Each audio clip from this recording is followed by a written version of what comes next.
Alister, since we last saw him, is now living on the streets. He no longer lives in a house. He is now a homeless child who needs money.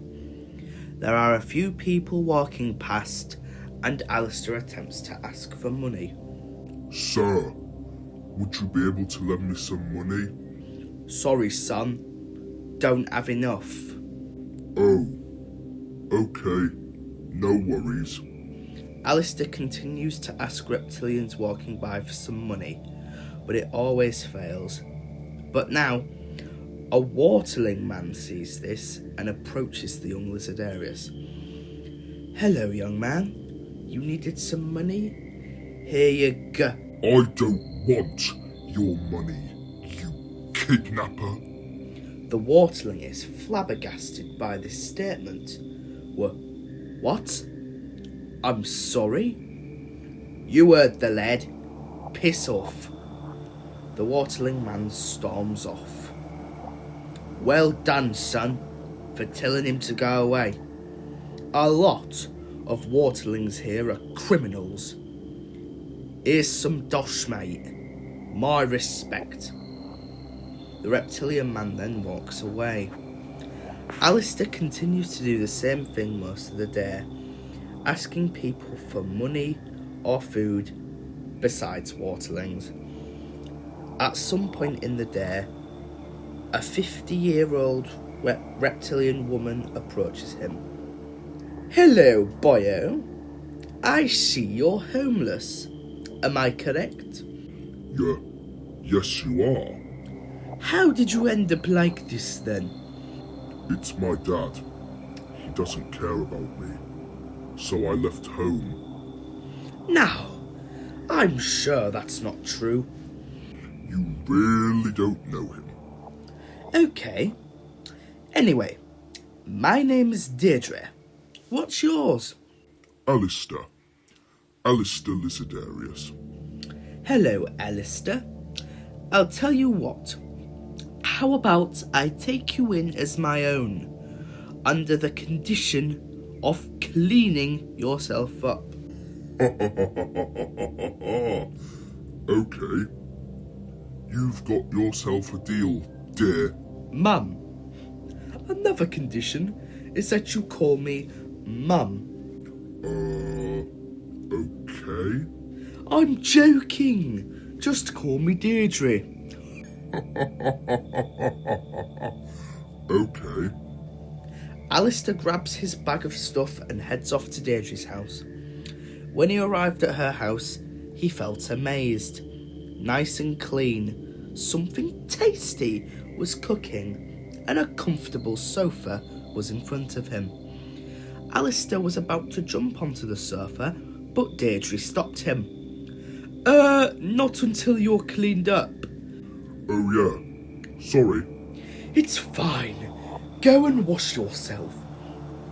Alister goes upstairs, and when he does, the house is beautifully modern.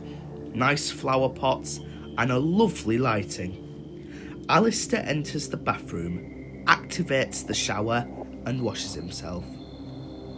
After that, he puts on a clean pair of his clothes on. He then heads downstairs and finally gets to sit down on that comfy looking sofa. Alister decides to watch the news.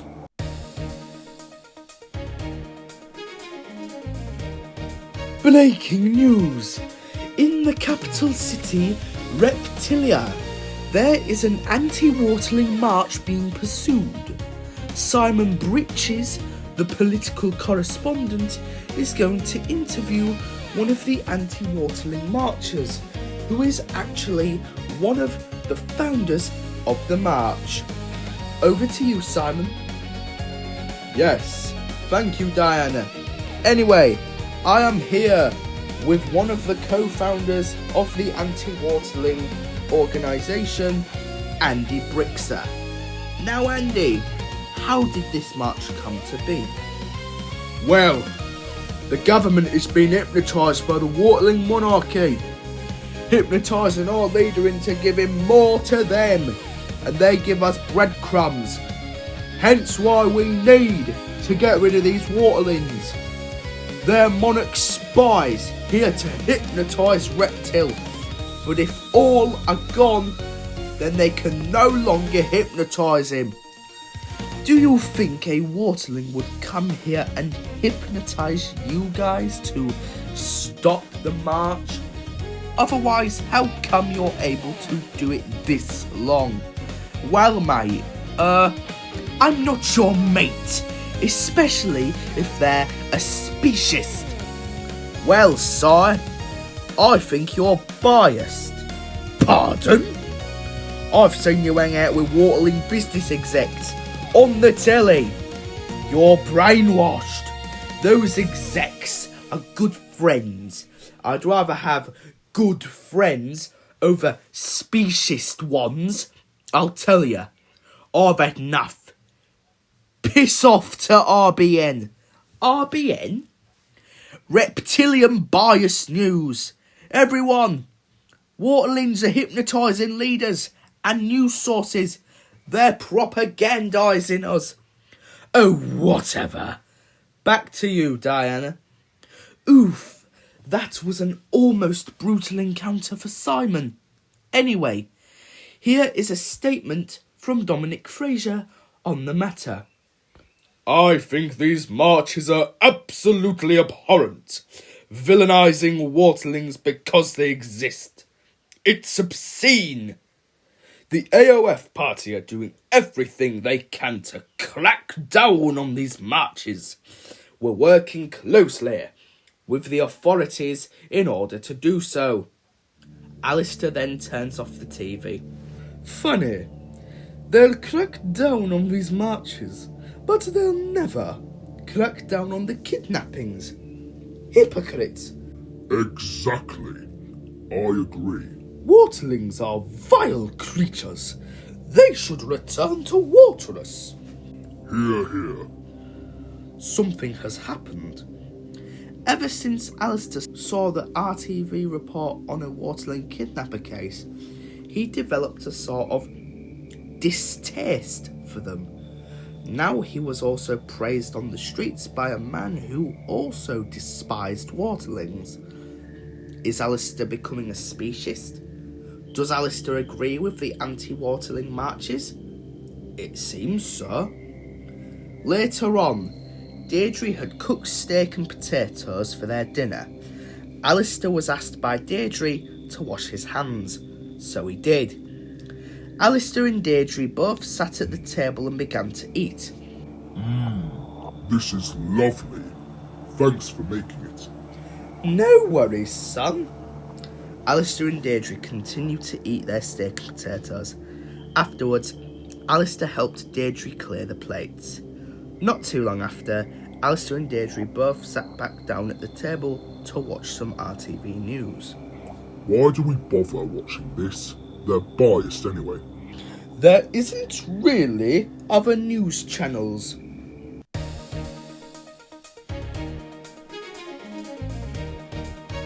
Evening, everyone. Diana Clarence here, and welcome back to RTV News.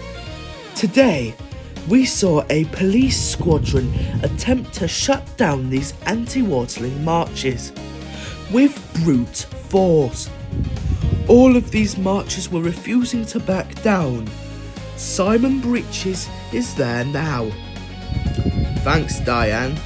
Anyway, yes, I am here witnessing the authorities attempting to shut down these marches, but it's not going exactly accordingly.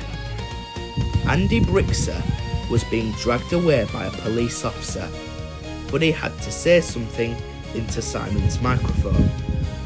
Don't let these puppet politicians and piggish police win. They're silencing this movement. We will prevail. No more will the waterlings hypnotise our government. Andy is then pulled away by the authorities. Well, I doubt that this heavily speciesist movement will prevail. Back to you, Diane. Thanks for that, Simon.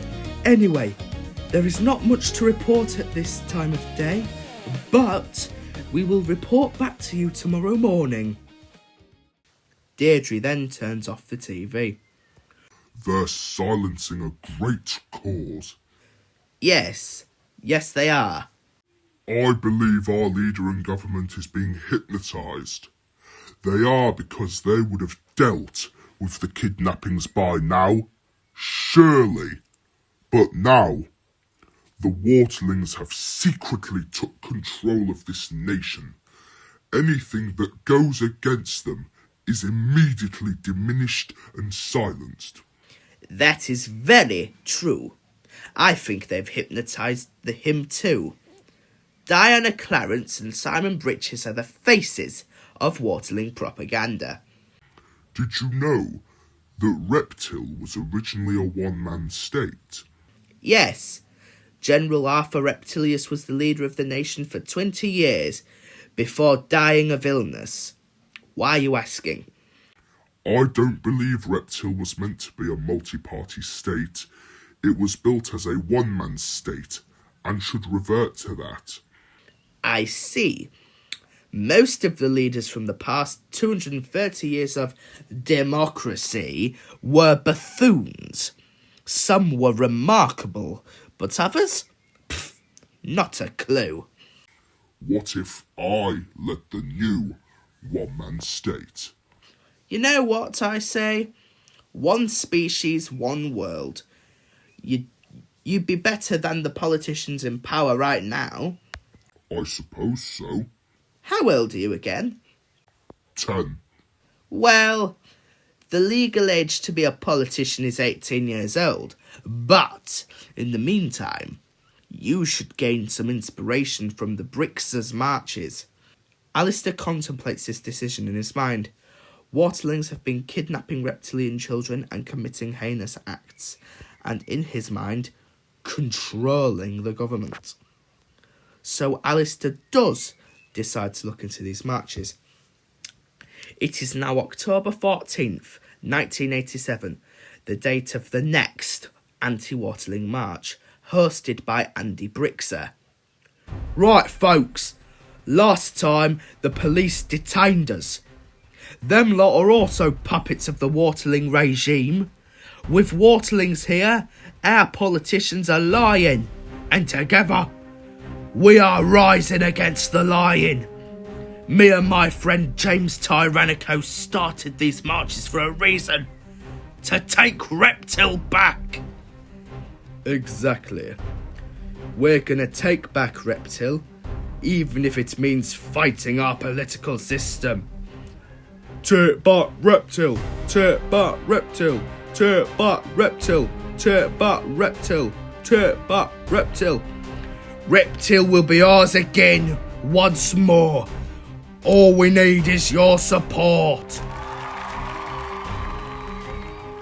Alister is impressed by this movement. It's encouraged a lot of people to fight against the establishment. Maybe he could transform this movement into so much more. Alister then goes home to his room. He replays Andy's speech in his mind. It was astonishing to hear. Alister gets out his Reptil history book. Chapter 1. The Reptilius Era. General Reptilius fled the ancient village to escape the destruction of the tigers to hide the object. He discovered a new piece of land and deemed it as Reptil. He ruled over Reptil for 20 years before dying of illness. Alister puts down his book. Reptil was never meant to be democratic. It was meant to be ruled by one and one until death. Then shall be passed on to our children. I will not return Reptil to anything from before. This shall be the Lizardarius Era! Not too long after, Alister returned to the anti-Waterling march to watch more of it. Together, we shall overthrow the Waterlings' control of our country, control of our economy. We are the people, and the people should rule.